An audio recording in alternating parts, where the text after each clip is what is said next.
All right, welcome to a long-awaited new edition of FFA Today. It has been a long time since our last show. This is the first time in this new season here in 2021 that we've recorded, but we are back just in time for the first ever edition of what is now known as the Federation Bowl, which is going to be on Saturday evening at Bryant Stadium in Lakeland. It's got a couple of familiar teams, though. The Southwest Florida Gladiators at 11-0, the South Florida Wolverines at 11-1.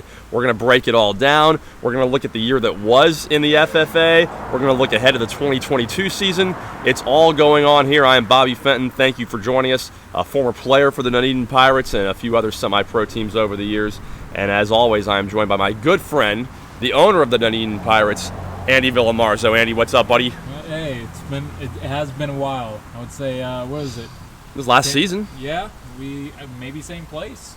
Yeah, we came here. We're coming to you live from Tijuana Flats in West Chase. Of course, by the time you hear this, we won't be here anymore. But we're recording this. I always like to say when I'm recording because people could listen at any point. But it's Thursday night right now. Oh, no, it's Wednesday night. It only feels like Thursday. Yeah. It's Wednesday night. It's about 9:30.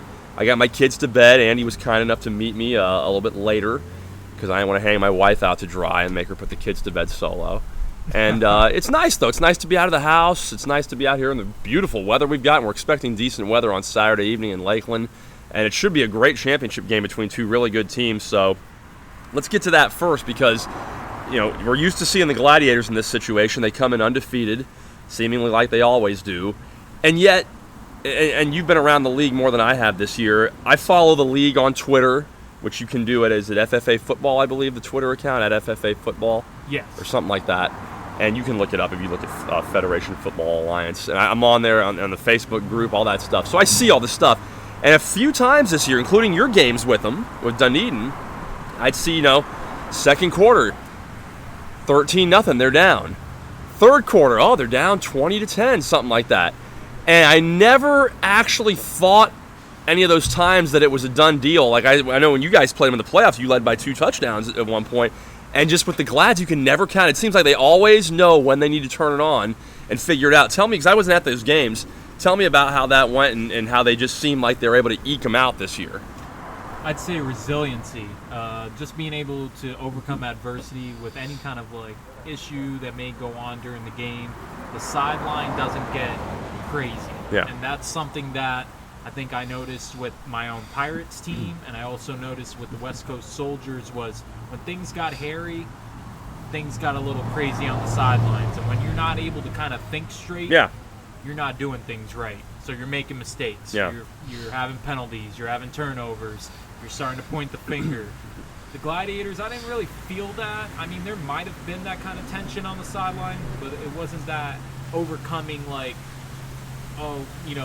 this is going to fall apart. They seem to know that they're going to be okay. Yeah. And because I saw it a few times, and that wasn't just games against you, but yeah, I mean, those guys, and they did thump plenty of people too. I mean, they had some games where they did that, but there were a few times this year where they're gonna get their first loss. They're gonna, the streak's gonna get broken, whatever you want to say, and they always came up with a way to do it. Now, have they faced an opponent as tough as what they'll face in the Wolverines on Saturday?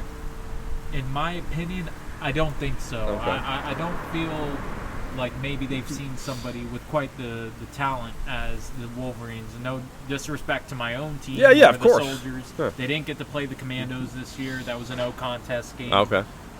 The Wolverines do present their own different set of problems for a defense, and the Gladiators have that legendary strong defense that's held up ever since they won their first championship in 2015. Yep. We put up a little video of them in that championship against the Miami Magic City Bulls, and that defense is just what they lean upon whenever they play an opponent. I think the staple of that team is you got to break that armor. You got to be able to cause some chinks in that to be able to get at them. And I think the Wolverines have enough weapons to pose a threat to their defense. I don't see a shutout like in 2019 where they got, as they would all say, donut hole 29-0. Yeah, it should be really fun. I haven't been able to see. I've seen games online, with some of the feeds and things that some of the teams do. Haven't been to a game in person this year. I will be there on Saturday, calling the live feed. So I'm looking forward to that, just purely from a fan standpoint, and it should be a lot of fun. When you look at the way that the whole season went, not just talking about these two teams in particular, but coming off of COVID, I know the 2020 season obviously was affected greatly by it. This year in 2021, things seem like they were mostly back to normal. And, I mean, beside the usual, you get some forfeits and things like that. That's any year. It's not just COVID. But overall, pretty good feelings about how the 2021 season has gone to this point, right?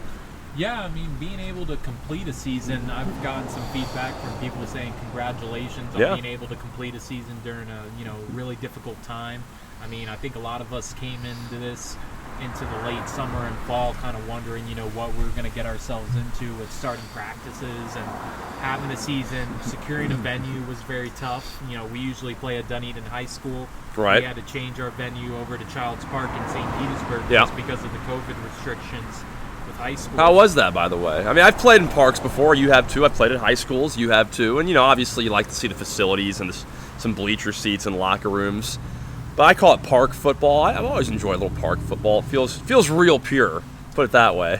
It's as grassroots as it gets. Yeah, it brings it to its most primitive form. I mean, we're at our most primitive form, but it brings it to like its almost rock bottom foundation. It's there's nothing better, I think, than a Saturday evening at Dunedin High School. Oh yeah. That background, you see the sunset, and it's just a lot of teams actually want to play at the high school because they see the pictures that we post and they're like, yeah, it's great. I want to go to Memorial Stadium in Dunedin. Yeah. You guys are like minutes away from the beach. Yep. And I said, yeah, it is. I guess I take it for granted sometimes. It's actually maybe a treat for some of these guys to come over to Dunedin and play there. So I think it's something we miss greatly, but you roll with it. I mean, looking at the schedules and like looking at some of the game results, it looks like almost all the games got played. And again, there's always a handful of forfeits and things like that with any given number of teams. But it was a pretty good season overall. So, looking ahead to the 2022 season, I know there's always teams coming and going. How many were you at this year? Because this year they had kind of a weird number where you had 17. Right, you had 17, so you had to do 5 divisions, and 2 of those had 4, and then the other 3 had 3 teams each. So just like every other year, there'll be teams coming and going. One thing I wanted to talk about, I was disappointed to see, was the Magic City Bulls are, or at least as of now, not going to be in operations next season. And, I'm 40 years old. I played my first season of semi-pro in 2003. I played for a few years. Last one was 2006. Then I stopped for 11 years or whatever it was. So I played with you guys in 2017, 28. So, I took a big, long break, but I played over 2 decades of time. And that's the one team of all the teams that was always there. The Magic City Bulls were there in the early 2000s. They were there up until this year. And when I think of semi-pro football, that's who I think of. What happened there? How come they're not going to be back? And is there any chance something could be revived with them? Trernard Cook, the owner of the Magic City Bulls, long-time, chairman. Right. He's held all the hats. A mainstay. Yes. He actually is going to be, moving to Georgia. Oh, okay. Well, that's Georgia. good. Good for him. He's going to take on a job up there, and right now he's heard a lot of, people reach out to him in regards when the announcement was made. Yeah. And I don't know if he can, keep it going. I think there's a lot of hope out there that maybe this is just all kind of something he wanted to say after that game, the conference championship, because I think ideally he wanted to finish out the Bulls' legacy with a championship. Of course, naturally. This was the year I think he really said to himself, I think we can win it all. He returned Julio, they call him quote-unquote Chico Martinez. Yep. He's been the longtime Bulls quarterback, won them multiple Lions Bowl championships. So he returned this season.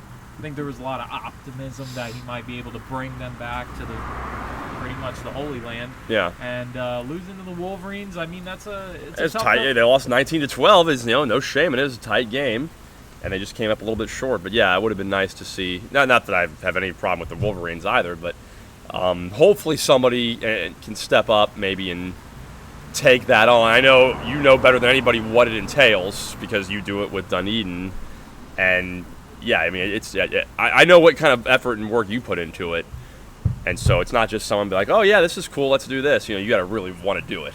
Oh yeah, there's a lot of people actually reaching out this offseason about bringing a team in, starting a new team. Some guys I see are former players.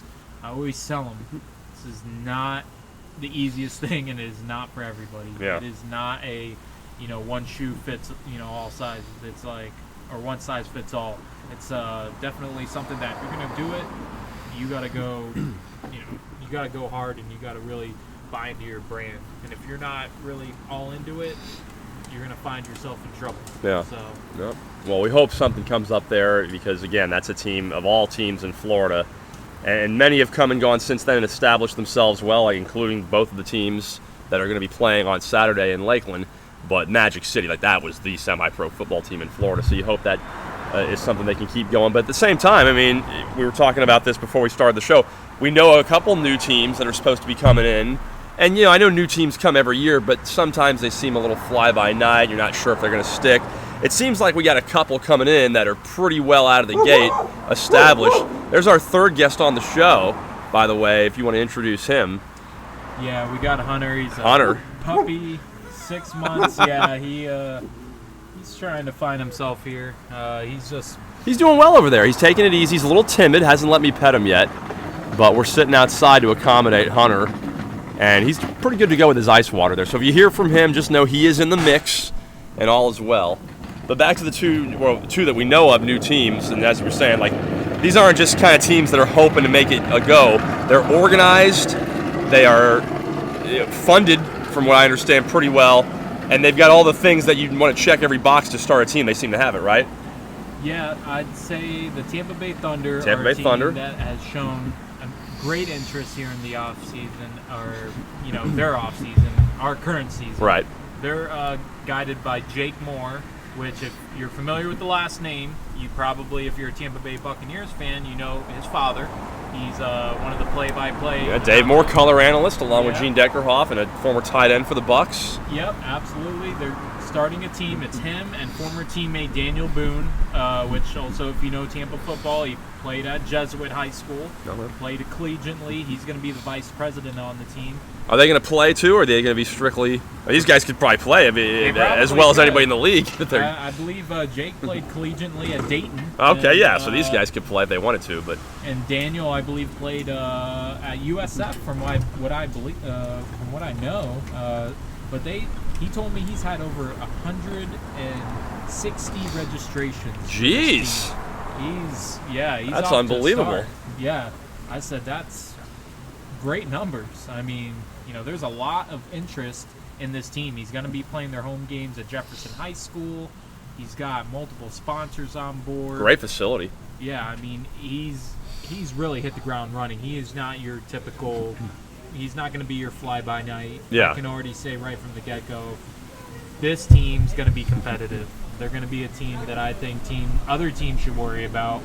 And I think they could be a model, first-year team. People could go back and say, hey, you want to start off like this. This is how you want to start off. You want to be able to know, hey, the Thunder came out, they had sponsors, they had a field, they had a vision, and they ran with it.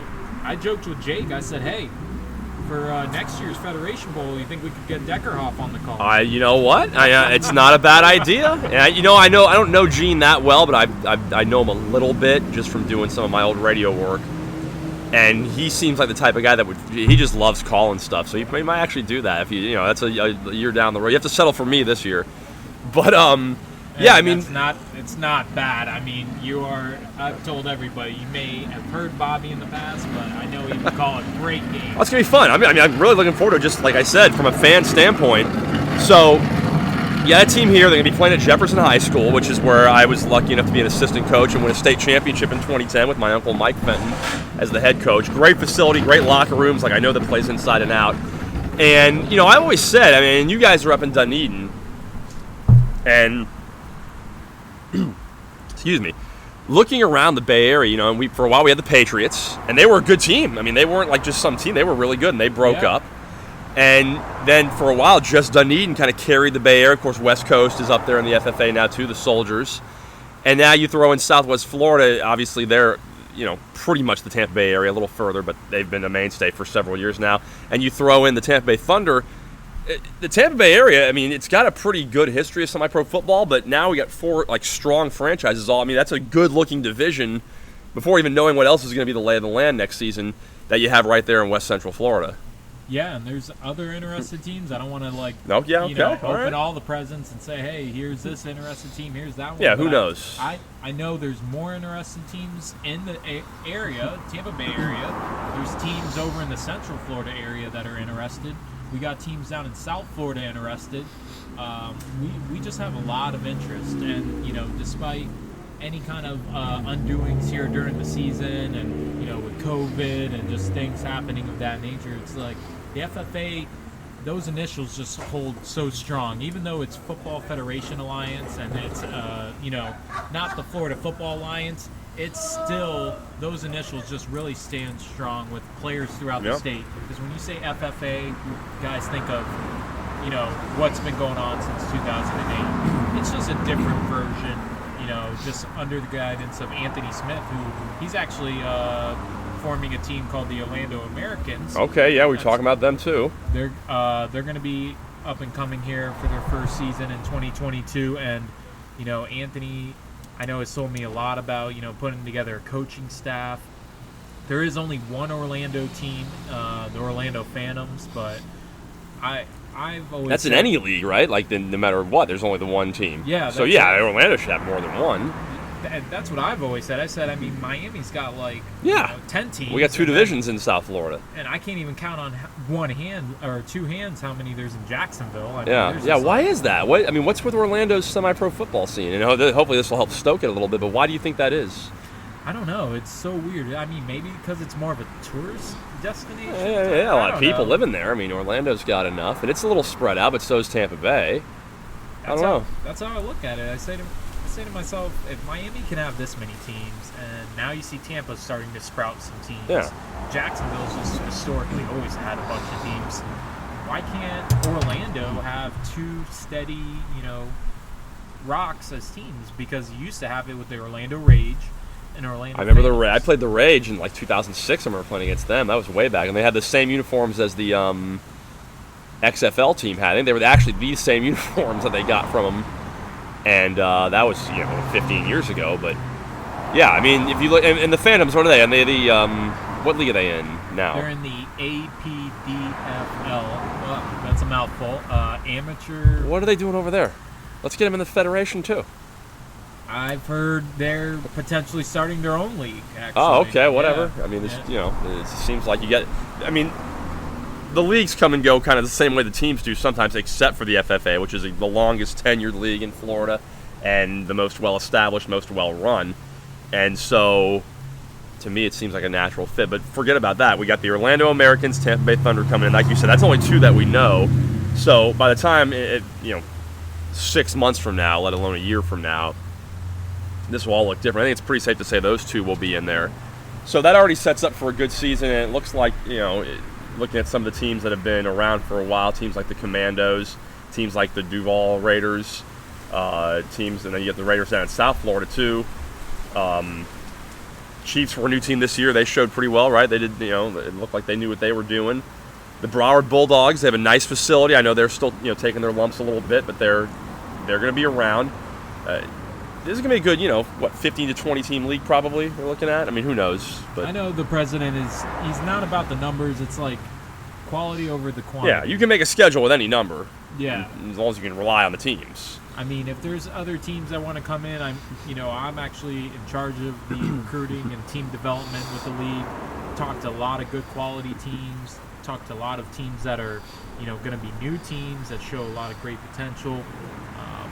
It's just a matter of how much do these new owners or team managers, team presidents, how much do they want it? And when you put together something, how much are you about building your brand? To me, the Pirates brand, just building it over the years. I've said to everybody, if you can build. Right now, we're in the day and age that social media is where you got to build that product. Yeah, and that's where everybody's at.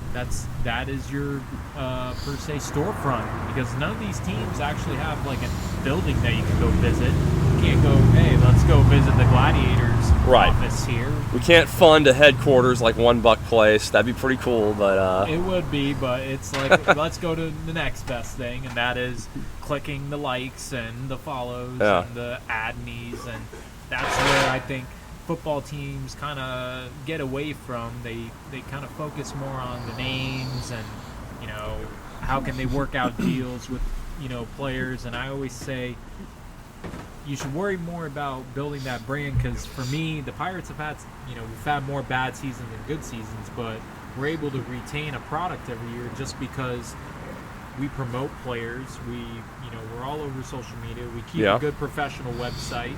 We have a good venue for our guys. Uniforms are new every year. We kind of just maintain a steady level. And the team's gotten better every year. I mean, every single year, going back to when I played for you a couple seasons, you were better than the season before. This year, won a playoff game for the first time since the first iteration of the Pirates, right? Yep. And, you were right there with the team that's, undefeated right now and playing for the championship on Saturday in the Gladiators. So, I mean, that's, I'm impressed with what you guys have been able to do, every year building on what you had the year before. And it does, that's the thing. It takes a long time, and sometimes in semi-pro football you don't have that kind of time because people come and go. But, yeah, you got to play the long game with this stuff sometimes. And that's easier to do if you're having fun, I guess, and you're really just in it, not just for one specific season and one specific goal, but just kind of loving what you do. And so, yeah, let's hope you can find more franchises like that as the 2022 season approaches. So, right now, though, there is one game left in the 2021 season. Like we said, it's going to be on Saturday. It's going to be at 6 p.m. Historic Bryant Stadium in Lakeland, Florida, which is home of a great high school football program in Lakeland High School and has hosted tons of games. I've played there in semi-pro before, back when it was grass. Now it's got the beautiful turf. It's got a jumbotron. So how did you guys arrive at Bryant? I know there were a few stadiums you looked at, and I know there's different considerations and logistic things you have to come up with. I think it's a great spot, one, because the location's really good. Obviously you don't know who's going to play in it, but that's a pretty central location. And the facility itself. How'd you come up with Bryant Stadium? Well, at first, we actually were trying to land Showalter Field over in Winter Park. Yeah. That was the first stadium they looked at, and they got some okays from the city, and then there was actually a National Bowl weekend event that took place there, and I don't know, I guess the event really kind of rubbed them the wrong way because it was a semi-pro adult amateur, football event. And they wanted to kind of discuss, how it was going to be run, how the championship all-star weekend was going to be run. Yeah. Didn't really get a lot of feedback, so we started moving in other directions, looking at other venues. It's a nice field. I'm looking at it on Google Maps right now. Yeah, it's a beautiful facility. Yeah. And we actually heard about it 3 or 4 years ago. The price is great. We heard it from PJ Jack, who was going to bring back the Orlando Rage. He's a very familiar name in the semi-pro world when you go with quarterbacks. He won a couple of Southern States Football League championships. I played in the Southern States Football League. Yep. I played for the Florida Barracudas in 2003.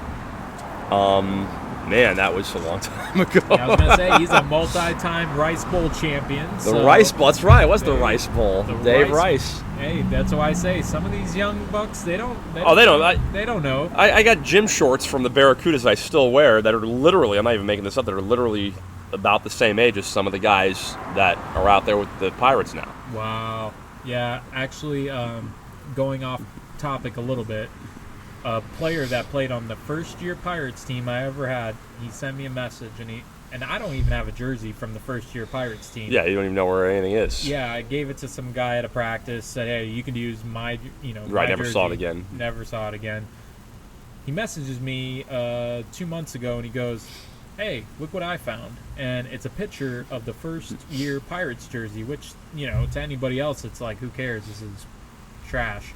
But I looked at it like, wow. Yeah. This is like a That's antique. No, if there was a semi-pro football in Florida Hall of Fame, it would be in there. There you go. I said, this is incredible. How can I get can I get this from you? He got it to me, actually gave it to Coach Barlow, and then he got it to me, and yeah, I'm actually gonna get it shadow box. I'm gonna put it in. You should. I'm gonna be like, this was the first. A testament to how far you've come as a franchise, all the work you've put in since then. I think it's a great idea.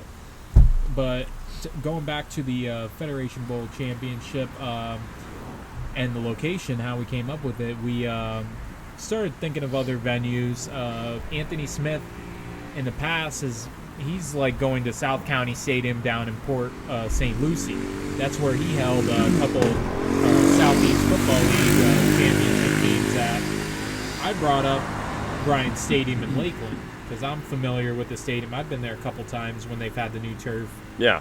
Beautiful place. Gorgeous. I mean, if you're looking for a place that's popping and looking for things to do, maybe not, your cup of tea. Yeah, downtown Lakeland's got some stuff going on, but hey, this is about the football anyway. Yeah, exactly. I mean, but there are guys who, they're kind of like, where's the nightlife, man? Where's the, and I'm like, well, I mean, this is about football. If you're looking to party, yeah, I don't know.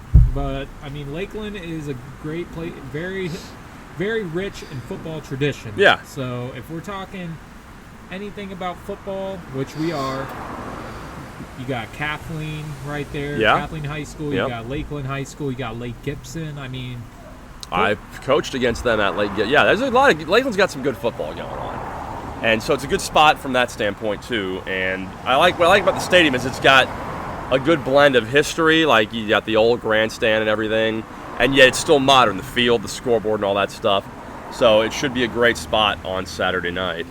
I was gonna say though, for you being a South Florida guy, next year will be exciting for people who really want to go to Miami. Yeah. Anthony Smith has already announced the championship's going to be at Flamingo Park. Oh, that's a nice spot. Over in Miami Beach. Yep, they got a nice field there. I literally looked on Google Maps. I mean, it's like an 8-minute ride to South Beach. Oh yeah, no, it's right there. It's right there. Yeah, I'm a Tampa guy. I'm born and raised, but I like South Florida. So I don't know if I'd say I'm a South Florida guy. Your wife. But I'm a Tampa guy. My wife is from Davie, okay, which is in Broward County, right near Fort Lauderdale. She's based from Fort Lauderdale. Okay. And we go down there to visit all the time. Yeah, and I love the scene. She's kind of like, whatever, yeah, let's go visit my family. Like, that's all that matters to her. And I'm like, no, let's go. And here's the thing. Broward County people down there, and maybe some of the people listening, especially in our South Florida divisions, know this. Like, my wife's family's a Broward County family. They don't want to go to Dade County. They're like, whatever. I'm always like, let's go to Miami, man. Let's go check out the scene. They're like, oh, whatever. They don't want to do it. I think I go to Miami more. I think I've been to Miami more times than my wife has, even having lived down there, because they hang out in Broward, and then the Dade County people, they don't go to Broward. They're like, Broward, whatever. So it's kind of like a Tampa Pinellas thing, maybe a little bit, but that's a great spot, and you're usually guaranteed. And depending on the alignment, you may actually be guaranteed to have one South Florida team in the championship anyway. So it's a little bit of a road trip for somebody else, especially if it's like, a Jacksonville team or something like that. But well worth it for championship weekend. So that'll be a fine venue. And I like how like this year it's in Central Florida. Now you go to Flamingo Park. But yeah, man, that's right. That's the scene where you almost want to be careful with some guys. Maybe make sure they don't get there too early before the game. Yeah. Save the nightlife for after the game's over. Oh my gosh! I said, what better feeling than to win a championship possibly on Miami Beach? Yeah. And then afterwards, you're probably out partying on South Beach somewhere. Go have a good time. I mean, right on the steps of the Versace mansion. Oh my Maybe God. go see some highlight. I actually just watched a little bit of that American Crime True Life. Oh yeah, Andrew Cunanan, right? I think it was. I remember that. The houseboat. Yeah, I didn't even know too much about it at all, and I started watching it and said, wow, this was literally on the steps of his home. Yep. That was crazy. Yeah, and you go down to South Beach, it's right there. It's weird because there's not any houses there, really. It's all, hotels and nightlife, and then there's this mansion just stuck in there, and there's the steps right there on front of A1A. And I remember actually the Super Bowl was there, not the past one, but a few Super Bowls ago. I remember Dan Le Batard actually did his radio show that week from the steps of the Versace mill. He did it he set up the mic. Yeah, he did the whole thing right there. It was pretty cool. And so yeah, that'll be a great scene next season. But yeah, I like and when I think of semi-pro football, like South Florida is what I think of first. Mm-hmm. Even though I'm from Tampa, I've always played in Tampa or in Dunedin. So that'll be really cool to see when they get that situated. And how much of the championship game, this is a good question, do you think it's about the two teams, and I know like the Gladiators don't care about the rest of Central Florida right now. They're trying to win a championship for themselves, and the same thing goes for the Wolverines. But how much of a our brand of football versus your brand of football type of dynamic do you think comes with it when you have the South Florida team and then the team from up north? Do you think that's something that plays into it a little bit, or is it just about the two teams individually? Oh yeah, I think there's a lot of banter going back and forth between like that North brand of football just isn't battle tested like the South. And yeah, I think the South teams really feel like you have to go through a gauntlet to get to that championship. It's almost like how it was when the NBA was like the West was just loaded, and then whoever came out of the East was just going to get shellacked. Yeah, like the 8th seed in the West was like 50-32, and the 8th seed in the East was like 30-52. Exactly. It's just that kind of that kind of banter. It's like, who cares who comes out of that? Yeah, we'll see. And then here come the Gladiators, like the Cavaliers. They're not supposed to win, I guess, but are they? They're not really. I wouldn't say they're the Cavaliers. I mean, at this point, they're more like the Bulls. If there was a Las Vegas point spread right now for this game, what would it be? Obviously, there isn't. But if you had people, let's say somebody wanted to make a bet on the game, and this is what lines makers do, and you had to set a number that would make that bettor really have to think hard about which side he would want, what would you set that number at? Or would it be a pick'em? Well, here we go. We got numbers. We do have numbers. Who puts these together? Are we're not supposed to say who does this? No, we can say. I mean, he puts it up. He sends every week. His name's Chevy Boyd. He's actually with the Wolverines. He does his point spread deal every week. Yeah, I mean it's. I love it. Yeah, I love it. I had players hitting me up throughout the season. They were like, "Who is this guy? He's got the point spread, the totals, the prediction." So have we kept track of his record? Not that he's making picks; he's setting the numbers. But have we kept track of how accurate he has set these numbers over the season? I have to go back and look at this before Saturday. Yeah, I don't have. Not on the FFA website, but actually on the Facebook page. If you go I'll check that out. He's made picks all year long. Chevy, if you're listening, man, my hat's off to you. He has installed the Glads as a 2.5-point favorite, so almost a pick 'em, but a slight nod to the Glads, and that's what you want for a championship game. You don't want to see a big line or anything like that. So, but the pick is obviously. Oh, who knows? Yeah, I mean, you're talking about less than a field goal line, so I mean, who knows? Even has the over/under. Even has a first half over/under. I love this. Is great. Yeah. And I used to be on Bovada quite a bit. Now I've been off it for a little while, so I don't need to fall off the wagon by reading more of these numbers here. But yeah. And I would never bet on a game that I'm calling anyway. Yeah. And I don't think I'd ever be able to find anybody to take action on. Well, maybe some people listening to this podcast would take some action on the championship game. But anyway, a pretty evenly matched game is the point here. Oh yeah, there's a lot of people. They're asking me my prediction. I'm just like, no, your league administration. You can't weigh in like that. Yeah, I'm just saying, hey, it's going to be a really good game. I anticipate the Gladiators' defense to really, step up to the occasion. I did see them play the Soldiers where they were down 30-14. Yeah, another one where they were down. And then I watched probably the most unbelievable last 2 minutes of a game. Literally, I think if the Soldiers would have taken 3 knees, they probably win. Instead, What happened? They decided to run some plays. What was the score? Tell me about this. I believe it was 30-27 late. Soldiers winning. They had the ball. And their quarterback drops back, which I couldn't believe I even, was watching a drop back. Yeah. I said to myself, I would run the ball every play. Did the Glads have timeouts? I don't remember exactly. They were down to 1. They were down to 1, okay. Down to 1 timeout. We're under 2 minutes. That game is over. The game's over. I think your clock management at this point. That game should be over. But for whatever reason, the quarterback dropped back, and then he doesn't throw the ball forward. He throws it backwards. It's a lateral. And right there was a Gladiators defensive end to pick it up. And that is what gave them life and possession. And they end up scoring the go-ahead touchdown. I want to say DeMarcus Sexel, who's quarterback, right? Yeah, he's one of the MVP candidates right now. He threw the game winner to Bon Bean in the back of the end zone. I think it was ricocheted, and he caught it. Unbelievable. I literally said to myself, this is like, I mean, if we could stream this game and actually it was being watched, I think there would have been comments out the wahoo, people being like, wow, that did not just happen. And it did. Oh, well, that's not, and not to say that they were lucky. I mean, they put the ball in the end zone, but you need some good fortune. In this case, other teams doing ill-advised things to help you get to a point where you're 11-0, and yet they, like you said, they found a way every time. So tell us about the two teams, just as a little bit of a preview for the game as far as the style. I know you've seen more of the Glads than you have the Wolverines, but What kind of style do the Gladiators play? What can we expect to see from them in general on Saturday night? I would say if you're used to watching smash mouth Gladiators football on the offensive end of the field, I think you're going to see that'll be like 50% of the offense. I feel like this offense has been catered to the skill players that they have at their disposal, which they got a couple guys that they acquired over the offseason, and Sexto, who I aforementioned. Right.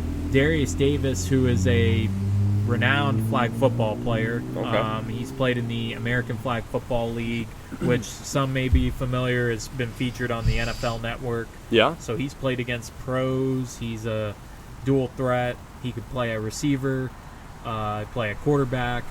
I've seen them do double passes. I mean, I've literally watched this team do flag football plays in tackle Yeah. football. I mean, they can. Yeah, it's wild. That's why I said this is not your prototypical Gladiators team. They use their wideouts more. I mean, I remember playing the Glads when I was with you guys, and I mean, I was on defense for some of those times, and man, they'd put their hand on the ground in front of you, and you knew they were coming. I mean, I knew that they're coming this way, and man, they had big offensive linemen. They had one really good running back who was a small scat back. I'm not sure if he's still with them or not. I can't remember his name, but they had another big guy too, and it was tough. But now, and they can still do that, I'm sure. But I see them have the ability to also throw it around the yard a little bit too.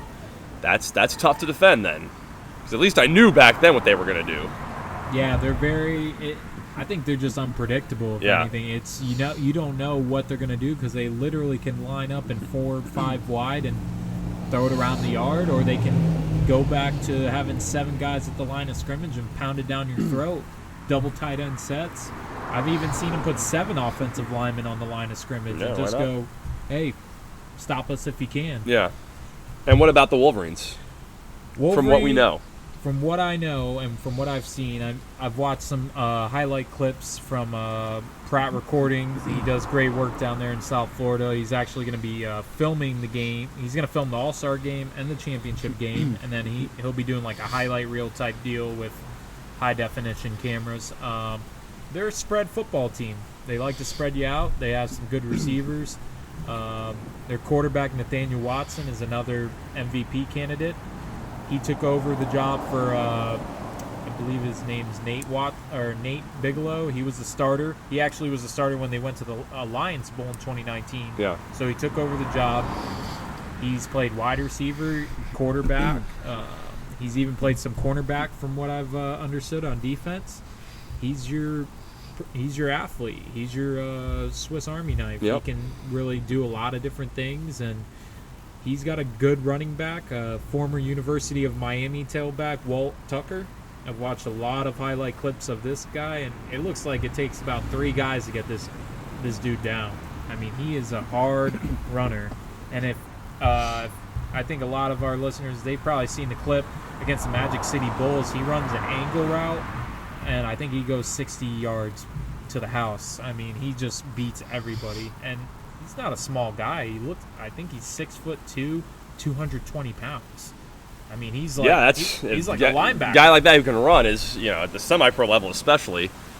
I mean, you're one of the biggest guys out there if you're 6'2", 220. Yeah, to me, when I was watching clips, I said, man, he reminds me a little bit of Mike Ford, when he played for the Millionaires. Yeah. Like a guy that was bigger, but could also just straight up run you over if you get in a one-on-one situation. And he's also deadly when he catches the ball, because he'll catch it and he'll turn upfield, and he's not looking to just run some people over. He's looking to score. Right. So they're multifaceted, I'd say, on offense, and defensively, both teams.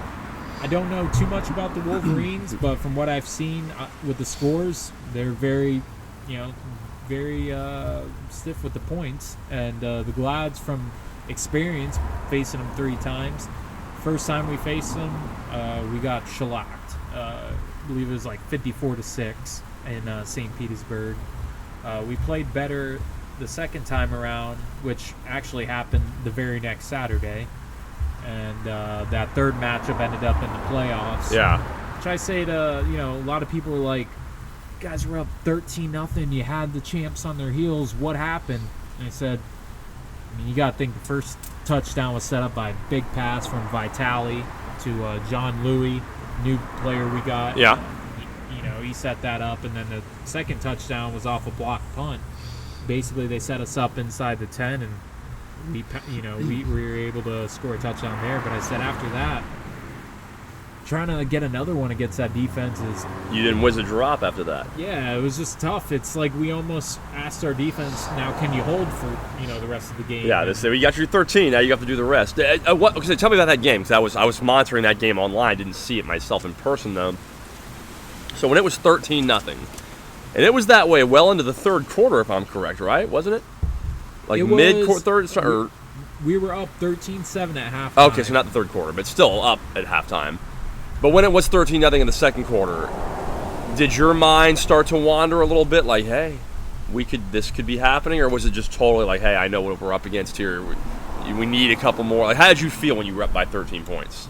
Well, I felt good because that total isn't something that we usually have at the beginning of a game against them. Yeah. That's something where I say maybe at the end of a game, right? When the game's out of reach, we'll maybe end up with that. But when you're up, by a couple touchdowns, you feel opportunistic. You feel like you have a shot to, take them down from their proverbial throne. But it's a lot easier said than done. We can say a lot of things, and at the end of the day, those things got to be done on the football field. And we weren't executing. We were committing penalties. I don't know about the turnover end. I mean, we had a couple turnovers, but I always said to the team, I thought the biggest problem we had was being able to control ourselves on the sidelines, not really thinking about... I felt like officials maybe more than ever are being ridiculed for the job they're doing, and, touching on that, it's tough. It's a tough gig. I'd said for what they're getting paid and the level of, what we're expecting, it's unrealistic. We're expecting NFL-type officiating. Who we also yell at every week on TV. Exactly, yeah. Guys who are getting paid, for those who don't know, NFL referees... Like $175 a year, I think, something like that. Yeah, over six figures, and these guys still miss calls. We're questioning a hold, a pass interference, a false start. And these guys, they're primarily high school officials. Let's just put it at that. Right, yeah, they're working out other times of the year to keep in shape, keep up the rust. And then they come out and they got to call an NFL rules-based game, which they never do. Right, that's true too.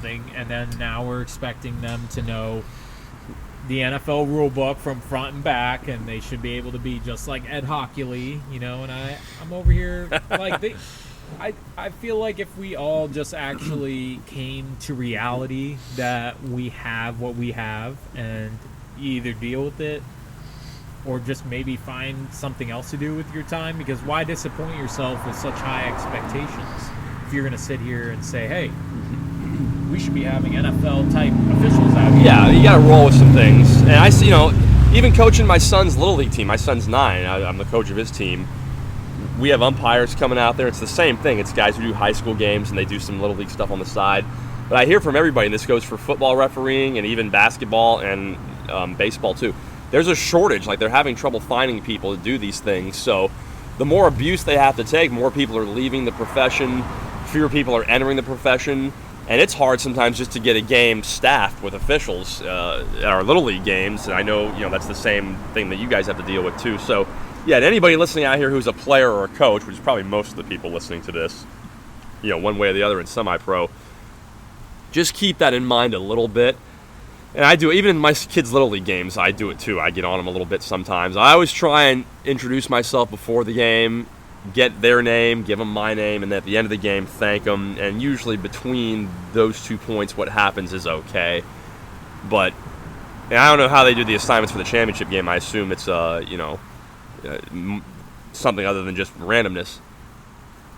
Yes, still, it is what it is. And it's football's tough, man. Like, football's a hard game to officiate. And for these guys, a lot of them just love being out there. I've thought about it too. Because I sometimes when I call games for Chamberlain, I do the PA for Chamberlain High School in Tampa. The clock operator official's sitting right next to me, and they're always saying, "Hey, man, get out there, get some training, and you can get out there and call some games." I've thought about it before. I haven't acted on it, but it could be fun. It's a way to stay around it. I've thought about it myself. It's just, the ridicule that I see from the reporter end of it, and then being able to see it, on the adult amateur end. It's such a tough job, and you're used to being ridiculed, though. Yeah, I am, but hearing it, just standing there and not being able to really talk back to him whatsoever, those guys almost just have to keep their mouths shut the entire time. Yeah, I know you do. And if do. If you show just an inch that you're letting it get to you, it's like now they're going to ride you until you finally break. And I said to myself, I don't think I have the ability to just let it sit. I mean, with coaching a team this past year, I wasn't able to play because of my knee injury. Yeah, I had the knee injury.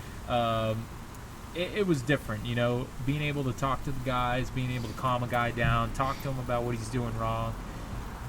Seeing how these guys are seeing things, I try to remind them, if you go into it with more of a level-headed mindset, instead of going in thinking there's some conspiracy theory, because that's what some of these guys actually go in, is like, oh, the league doesn't want the Pirates to win. Yeah, that's Rob. The guys doing the refereeing literally they don't even know who the hell the teams are. Like, they don't know they don't even know the scores a lot of the time. They're just calling what's in front of them at that moment in that play. Yeah, it's no conspiracy. That's for anybody that talks like that. It's like, come on. Like, conspiracy is where we're talking LA Lakers, Sacramento Kings. That was so bad. Yeah, I remember that. Was it 2002, I think it was? Yeah, 2002 Western Conference Finals. We keep going back to the NBA. That was pro wrestling level stuff there. Yeah, that was like hack-a-shack. You're down to Chris Webber playing center. And, I actually was rooting for the Kings, even though as much as I liked Kobe, I said to myself, how is this? This should not be happening. Yeah. If we're talking like a Robert Horry lucky 3 away from the Kings actually getting that one championship, but instead you got a LA three-peat. So, it's just... But it's not like that with football. Semi-pro football. Yeah, I try to tell these guys, it's that saying, right? It's not that serious. No. And there's no financial interest that anybody would have in any of the teams winning or losing. Yeah, that's absurd. I hate to break anybody's heart with that, but it is the most factual thing I can throw at guys. There's high school games that you could sit there and say maybe there's like people having vested interest in a certain team winning the game, because there are those big games that you're like, oh wow, Miami Northwestern is gonna play, I don't know, Miami Central. That would be a huge game. You'd sit back and say, wow, back in the day, playing Armwood here, I've been to a few of those, I've been to a few of those. That's a big-time game. I've been to a couple of those, and the environment for that is unreal. Dad Stadium packed to the brim. It's a mile from my house. Yeah, that place is rocking. When you had Robert Marv and you had Armwood with their running backs, it was, it's just not that kind of deal. Right. It's like, look out in the stands, guys. There's no one's looking at this game saying, I want this team to win before walking in. It's just not something that happens. Yeah, and and that's fine. Everybody out here and then a couple of guys here and there, a handful, have gone on to do some other things in football. But for the most part, you're playing because you love playing football. And so that, when I think of it that way, I think of the Federation Bowl on Saturday night as almost like a celebration, not just a game between those two teams, which is the main point of it, but a celebration of the entire semi-pro football season and semi-pro football itself in general. And so it'll be the first game I've attended in person this year. I'm looking forward to it. Tell us about where, because I don't even know. I'm calling the game on the internet. Where can you find that on Saturday for those that want to view the game and aren't going to be able to make the trip to Lakeland in person? Well, I definitely say if you can, definitely get out there. But if you absolutely can't get out there, which I know there's going to be a lot of viewers that can't, you can catch the game. Actually, it's going to be on Facebook. Okay. It's going to be on the Football Federation Alliance. So the teams, the league's page that a lot of people already follow, but if you don't, Football Federation Alliance. Yep. Or no, it's Federation Football Alliance. I'm sorry. Yep, and it'll be right there. Right there. Okay. And that page gets, I believe the president did actually the first live feed in a while. He had a stream going, and there was probably 2,000 views, 3,000 views, and I said, wow, I can't even imagine when, if we did something with the game, how many views this thing would get. Yeah, so it's going to be something. There's going to be, I'm sure, a lot of eyes, a lot of people wanting to see how this goes because, like I've talked to many owners, people still really watch the FFA, kind of see how things pan out at the end of the season and, what kind of show can be put on. Yeah. And I'm helping with the event, so I think it's going to be a great ending to it. I'm really excited. I'm really excited to have the call. I'm looking forward to it. I know the uniform matchup has been released. That's a thing nowadays. You used to be just got to the game, and when they ran out of the tunnel, you saw what they were wearing. But now you release it in advance. So we're going to go color on color here, which I like. Neither team's wearing white. Yep. We got the Glads, and they're all green. And we got the Wolverines, and they're all yellow. It's going to be a beautiful uniform matchup, I think. And both teams have pretty good uniforms. And I'm a uniform guy, as you know. Yes. So I care about that stuff. So I'm looking forward to the visual. I actually said I would have liked it if the Glads wore the grays and the Wolverines did the yellows, or the golds, as they would say. But yeah, it's yellow, but yeah. Green. Yeah, no, green. I think the green on yellow look great. And the more color, the better. There's plenty of contrast, so you don't have to worry about that. And yeah, white versus yellow can be a little bit almost too much the same. So I think this is really good. I'm looking forward to this.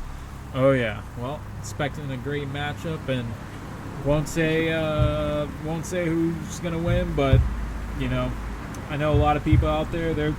They're split on this. It's a split decision right now. We'll see who comes out. So, I mean, we should know around 9:00. Something like that. Yep, on Saturday night. Let me ask you this too. Here's the thing. Forget about we don't predict who's going to win. If I just gave you a point spread without a team winning, like the winning team's going to win by 5.5, 6.5, 4.5. Where would you go over or under? I would say if I put that at 4.5. Well, I'd put anything inside of a touchdown is possible. I'd be surprised from just what I know if it was more than like an 8-point game. Yeah, I think it's going to be. I feel like it's going to be 6 points. Okay. Like somebody's going to win by 6. Huh? Like a 27-21. It has that feel. Like somebody's just going to. It's not going to be too high scoring, but it's not going to be too low scoring either. But looking forward to it, man. Beautiful weather. I think that equals some good football. Yep, 6 p.m. on Saturday evening. You can go to the Federation or Football Federation Alliance Facebook page. If you're not already following them, give them a like. And if you already are, even better. And the feed will be there. I'll be on the play-by-play call from the press box, live from Bryant Stadium, the Southwest Florida Gladiators and the South Florida Wolverines. And it'll be 6 o'clock on Saturday evening. So until then, I will see you there, Andy. Thanks so much for coming out, and it's been fun to get back in the groove here a little bit.